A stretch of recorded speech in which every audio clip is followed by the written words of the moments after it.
if somebody is representing Viticcio and selling your wine, what are a few points that are the most important to you that or that they speak of?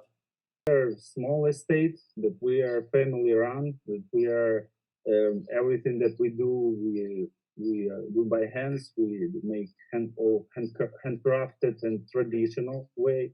We do sustainable farming, so we don't harm the nature anyhow. What is important nowadays, and also that we are growth mindset. So means that we are in the future we are looking to cover some more terroirs, like we want to have for instance in the future something in Piemonte, maybe something in Brunello, maybe also to cover also some more Chianti Classico terroir, because we really love what we are doing, but it's always not enough. Unfortunately, there is a big misconfusion between Chianti and Chianti Classico. But the first thing that everyone should know, that Chianti Classico is the original Chianti. So from the past, Chianti area was always expanding and growing, and it has lost its originality. So Chianti Classico is located in the middle of Chianti, and Chianti Classico is surrounded by Chianti area. So Chianti Classico, first of all, has a very different mosaic of hills, and those hills are pretty high, up to 400, up to 1,500 feet above sea level. While Chianti hills, they are much more lower, they are more flat, and they don't have so mineral soils as we do have in Chianti Classico. So they have less alberese stone, less calcareous clay, less limestone. So they have more like more intermediate soil. And also here in Chianti Classico, thanks to the very intensive amounts of forests around, they also create unique microclimate.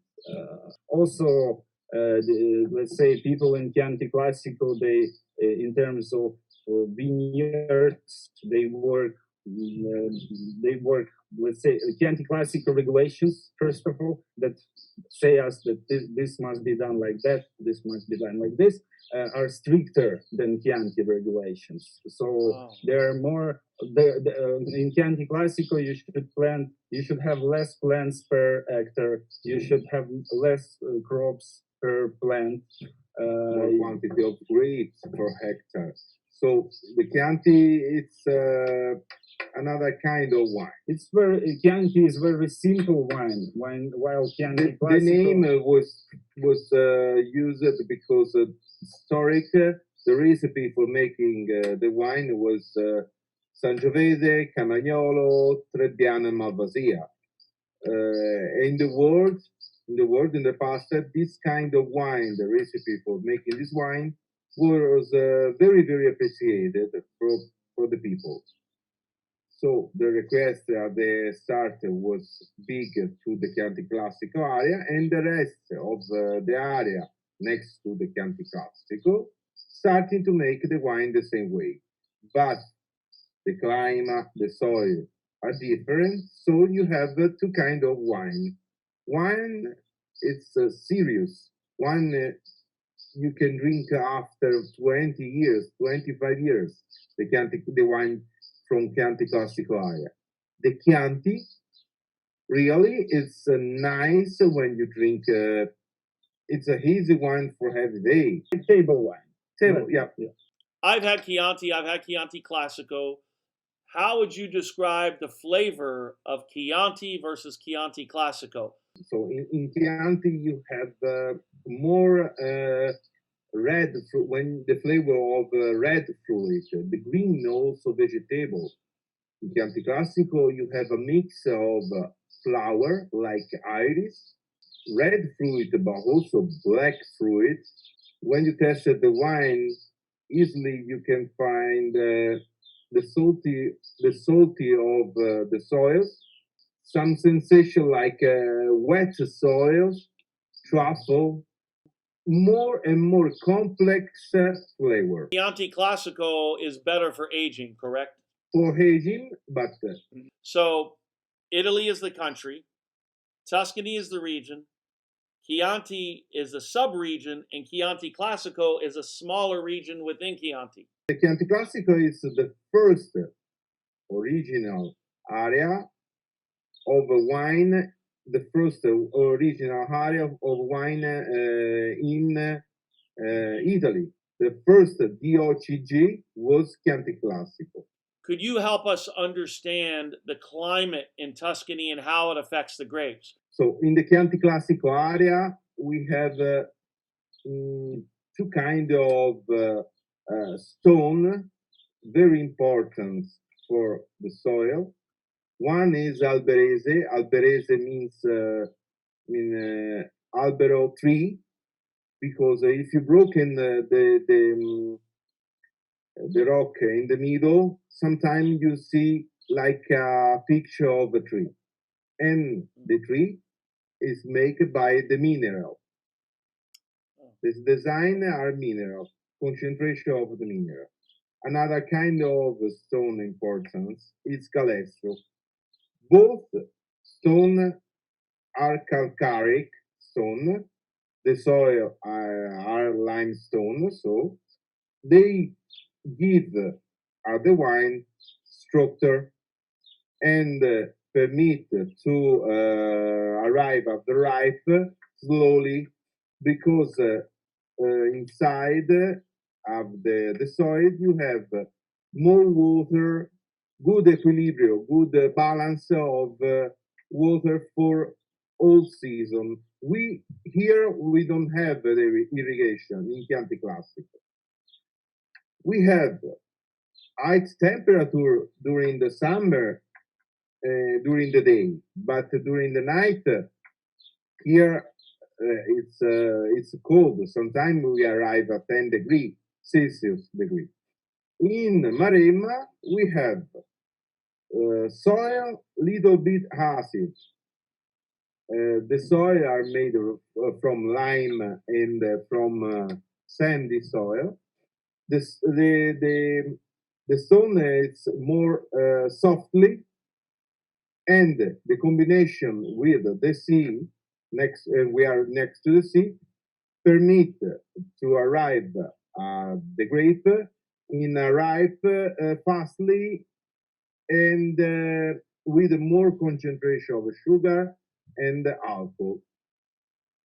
In Maremma, it's important to have the irrigation. Okay. If you use the irrigation, you can have better and green leaves and more concentration of acid inside of the grape. Okay. And you have slowly ripe in this way. You can arrive slowly in this way the ripe of the grape. Last year, for example, we take the grape the half of October, the Sangiovese in Maremma. Like here, it's important decide the good time, the good day, forgive the water. Yeah, and also, yeah, so as you probably know, the Chianti Classico and Maremma, they are both in Tuscany. So, and the Tuscany is, it's difficult to say about Tuscany in general, because Tuscany is very diverse by climate and by soils. So you find really, you go 2 hours there, 2 hours there, and you find totally different situations. So when you talk about Tuscany and the wines from there, so it's each place is different. And you know, I keep hearing this from people. Oh, I drink wine in Italy, I never have headache. I drink wine in California, I get headache. In my opinion, if talking about sulfites, for instance, that of course it's not the healthy thing, but there should be the minimum amount of sulfites, because some producers they they add too much of them, and of course you then will have the side effects. And for instance, we use sulfites, but we use very small amount, and we also use organic sulfites that are made from the dead yeasts. But there are also chemical sulfites that are made in lab, so it makes the difference. And also some producers, many producers, of course, are adding sugars and yeasts that also can produce some other chemicals in the wines. But we almost never use any sugars and any yeast in our wines. It's important, don't use too much. If you have a good grape, good quality of grape without a problem, it's not important add too much sulfur during the fermentation and during the aging.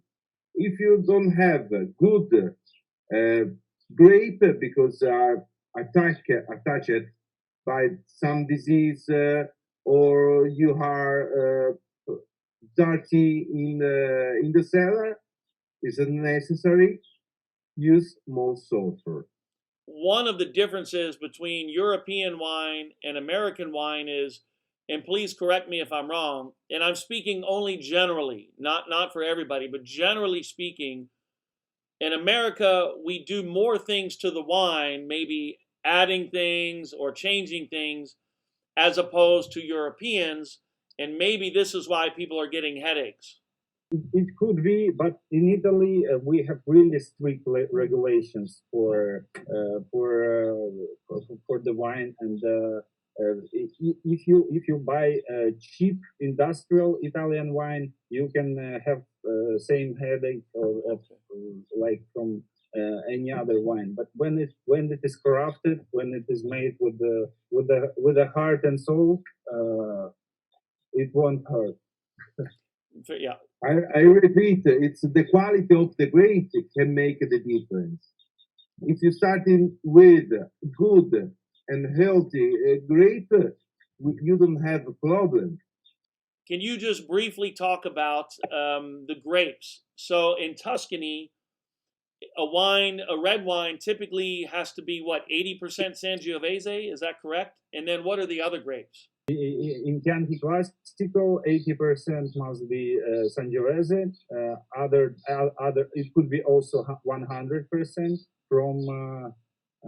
In the past, it was not possible having pure Sangiovese in Chianti Classico, but now you can make it 100% or 80%, and other any red grapes that you authorized by authorized by consortium and by the law of Canada. Red grapes, only red grapes like Cabernet Sauvignon, Cabernet Franc, Merlot, Petit Verdot, Italian red grape, Colorino, Canaiolo. Thank you again, and I wish you all the best. Thank you. You too. Ciao, thank you. Bye. Bye.